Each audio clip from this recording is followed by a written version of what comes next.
महत्त्वपूर्ण निर्णय गेल्या अनेक कॅबिनेट सगळ्याच कॅबिनेटमध्ये आम्ही राज्याच्या सर्वसामान्य लोकांच्या हिताचे निर्णय घेतलेले आहेत आणि शेतकऱ्यांच्या बाबतीमध्ये तर आमचं सरकार अतिशय संवेदनशील आहे आणि हा सगळ्यात महत्त्वाचा निर्णय आम्ही शेतकऱ्यांसाठी घेतला। सोयाबीन आणि कापूससाठी जे काही त्यांची मागणी होती त्यासाठी 4000 कोटी रुपयाची तरतूद आज यासाठी करण्यात आलेली आहे आणि जे काही जितकी जमीन ज्यांची आहे त्याप्रमाणे तो आकडा मागे पुढे होईल, परंतु सोयाबीन आणि कापूस याच्यामध्ये शेतकऱ्यांना भावांतर पद्धतीने देण्याचा निर्णय आम्ही सरकारने घेतलेला आहे आणि नक्कीच याचा दिलासा शेतकऱ्यांना मिळेल। शेतकरी हा केंद्रबिंदू मानून आमचं सरकार गेले अनेक वर्ष काम करते। ते बाकी निर्णयामध्ये मी जाऊ इच्छित नाही, म्हणजे जेव्हा जेव्हा नुकसान झालं त्यावेळेला अतिवृष्टी, अवकाळी, गारपीट आम्ही नियम सगळे बाजूला ठेवले आणि नियमाच्या दुप्पट जाऊन त्यांना मदत केली। 2 हेक्टरचं आम्ही 3 हेक्टर केलं। मुद्दाम आपल्याला एक थोडी पार्श्वभूमी आम्ही सांगतो। 1 रुपयामध्ये पीक विमा दिला।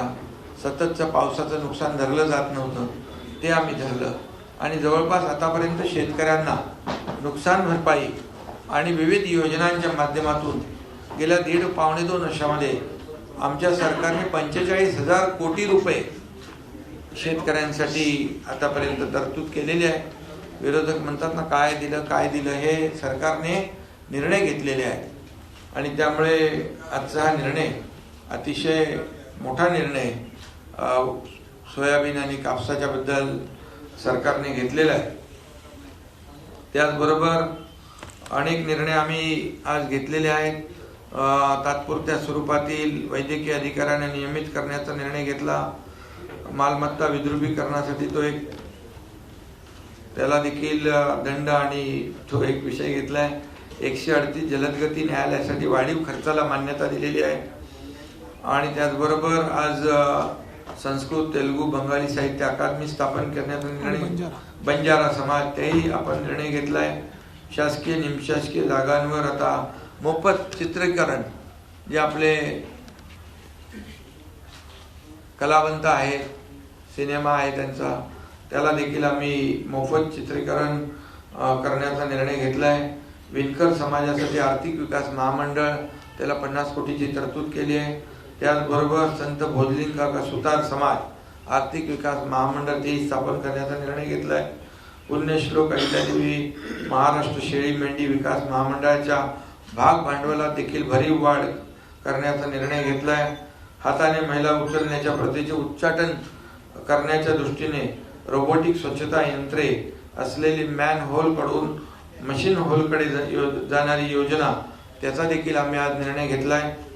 संगणक गुन्हे तातडीने निकाली काढण्याचा निर्णय घेतलाय। त्यामध्ये सेमी ऑटोमॅटेड प्रोसेसिंग प्रकल्प गृह विभागाच्या माध्यमातून राबवला जाईल। राज्य पोलीस दलात आर्टिफिशियल इंटेलिजन्सचा वापर करण्याचा निर्णय घेतलेला आहे। ऑटो रिक्षा टॅक्सी चालकांसाठी कल्याणकारी महामंडळ स्थापन करण्याचा निर्णय घेतलेला आहे। त्याला एक वेळचं 50 कोटीचं एक अनुदान तरतूद केलेली आहे। त्याचबरोबर बुलेश्वरची जागा आपल्या जिमखान्यासाठी जैन इंटरनॅशनल ऑर्गनायझेशनला देण्याचा निर्णय आम्ही घेतला आहे। त्याचबरोबर संगणकीय न्याय सहाय्यक विज्ञान उत्कृष्टता केंद्र म्हणजे गुन्ह्यांची वेगाने उकल व्हावी, फॉरेन्सिक लॅब, तो देखील आम्ही निर्णय घेतलाय। वृद्ध साहित्यिक कलाकार जे आहे त्यांना अतिशय कमी अनुदान होतं, मानधन होतं, म्हणजे 2500 होतं, 2100 होतं, 3300 होतं, त्यांना आम्ही सरसकट 5000 रुपये मानधन करण्याचा निर्णय आम्ही घेतलेला आहे। त्याचबरोबर संगणक परिचालक जे आहेत ग्रामपंचायतीवर काम करणारे 20-22 हजार जी मुलं आहेत त्यांना देखील आम्ही 3000 रुपये मानधनामध्ये वाढ करण्याचा निर्णय घेतलेला आहे। त्यामुळे असे अनेक निर्णय आज सरकारने घेतले आणि गेल्या काही कॅबिनेटमध्ये देखील आपण पाहिलेले ते निर्णय आपल्याकडे आलेले आहे. परंतु आज ही शेवटची कॅबिनेट आचारसंहितेच्या अगोदरची, याच्यामध्ये देखील आम्ही शेवटपर्यंत, म्हणजे मी आपल्याला आठवण करू देऊ इच्छितो, सुरुवातीला मी आणि देवेंद्रजी दोघांनीच आम्ही शपथ घेतली होती आणि दोघांनी कॅबिनेटमध्ये आम्ही दोघंच होतो दादा.